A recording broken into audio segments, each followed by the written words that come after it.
జగన్మోహన్ రెడ్డి అనే నేను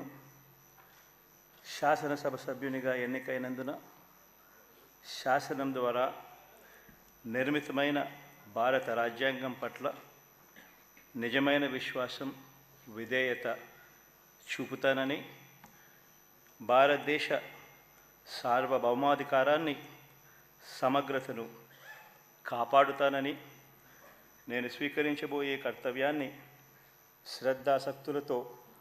నిర్వహిస్తానని దైవసాక్షిగా ప్రమాణం చేస్తున్నాను.